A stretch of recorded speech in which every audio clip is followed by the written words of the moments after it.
Foreclosures, car repossessions, and perpetual cycle of debt. This is a bane of many South Africans' existence. South Africa is facing a leviathan. The current currency wars have been given the epithet economic sabotage and treason as banks such as the Standard Chartered Bank Group, the Citibank Group, and the Barclays Group were involved in an intricate, nefarious web that was accused of destabilizing the country. This is the anecdote of the trillion rand Forex rigging cartel. The Leviathan in the room is a rand manipulation, which is an attempt to artificially devalue or overvalue the rand currency. On 1st April 2015, the South Africa's Competition Commission launched a complaint against a host of foreign and local banks, which included Barclays Bank plc, Citigroup, JP Morgan Chase, Standard Chartered Bank Group, BNP Paribas. The complaint was later amended on 1st August 2016 to include Credit Suisse, Bank of America, Merrill Lynch, HSBC, Nomura. These banks had been under investigation from 2007 to 2013 for anti-competitive business practices.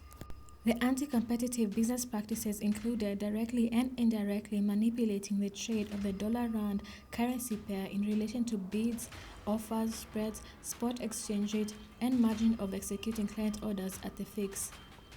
Essentially, if $1 equals to 18 rands and 65 cents, ideally all banks should give competitive exchange rates. However, if they fix the price to a similar exchange rate, then customers have no choice but to accept the rate, which means that they lose out on value for their money, while banks which manipulated the rate gain profit. The banks were equally accused of collusions. The banks colluded in market division by allocating customers to each bank so that they could all benefit from the loot.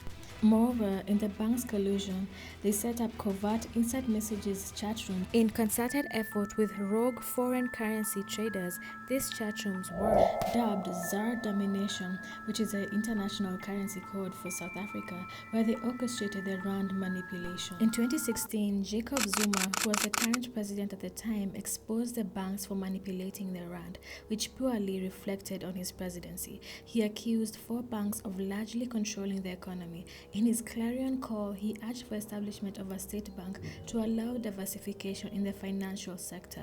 Moreover, he encouraged the Competition Commission's investigations, claiming that they were doing so to protect the country's economy. On 15 February 2017, the Competition Commission referred the matter to the Competition Tribunal against a slew of banks which didn't go down without a fight. Or did they? The banks put up a strong defense by hiding behind the veneer of jurisdiction. The banks vehemently opposed the Commission's tribunal jurisdiction, claiming that the tribunal had usurped its role in claiming that it had personal jurisdiction and subject matter jurisdiction over the international banks. The banks also claimed that the suit was time-barred, as the law in Section 67(1) of the Competition Act states that a complaint in respect of a prohibited practice may not be initiated more than 3 years after the practice has ceased. The respondent banks also claimed that the complaint did not disclose a cause of action. Much to their dismay, the tribunal opined that they had jurisdiction drawing the mandate from the common law and the Act of Parliament, the Competition Act in Section 3 and 4, which prohibits anti-competitive business practices which potentially have adverse effects on South Africans' economy. They say your chain is only as strong as the weakest link. Amidst months of playing hardball and the Competition Commission and the Competition Tribunal playing good cop, bad cop, some banks realized that they were just at the wrong place at the wrong time. Of course, this was nudged on by the fact that the Competition Commission dangled an offer. As the Competition Commission has powers under its corporate leniency policy to grant conditional, total, or no immunity to self-confessing cartels that disclose information of their participation in cartel activity. In this case, the cartel activity includes collusion, price fixing, and market division. The banks had started feeling the searing heat of the looming, draining, and protracted legal battle and its consequences, because if the banks were found guilty, they would face a fine of 10% of their annual turnover. The weakest links started copping out. Barclays Bank would be the first to take the bait and reached out to the Competition Commission leniency helpline for immunity. Barclays was allegedly granted conditional immunity. However, in a quid pro quo fashion, they had to supply information into the intricate web of the cartels that were accused of the Forex rigging scandal.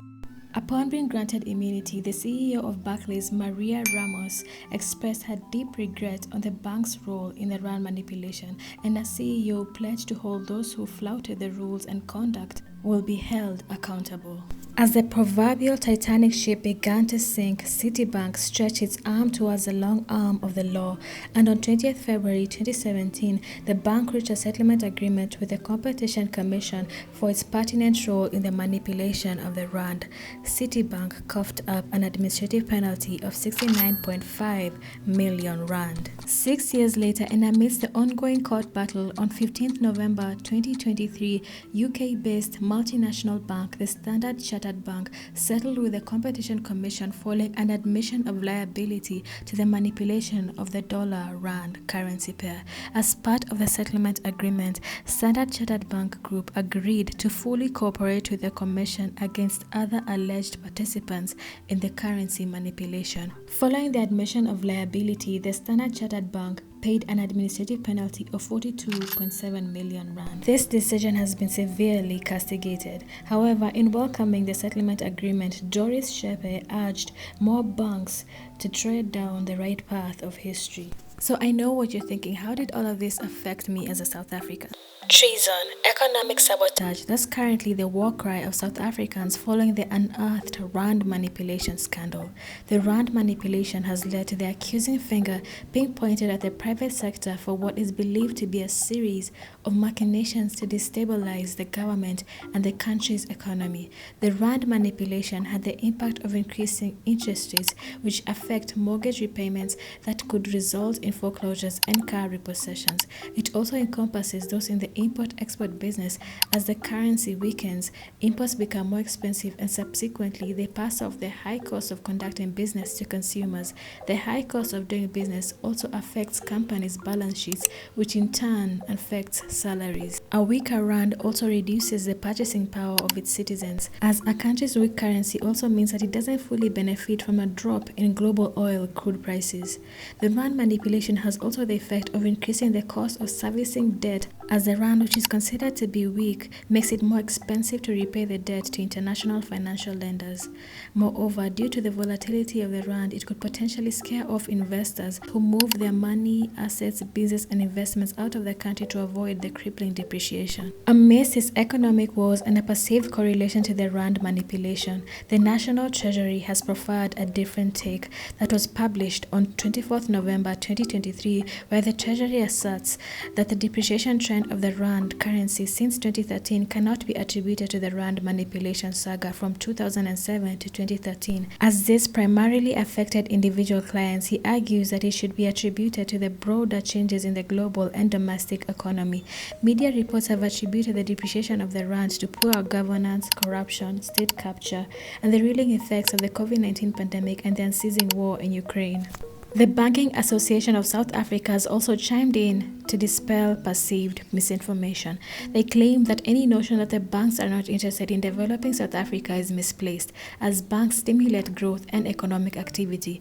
Moreover, they argue that research has shown that the state of the rand, South Africa's economy, and high interest rates has been attributed to stagnant economic growth, South Africa's weak fiscal position and policy, and uncertainty in key industries. The association has also claimed that it's unfathomable for banks to generate trillions of rand in profit from Forex exchange trades in a day or even a year.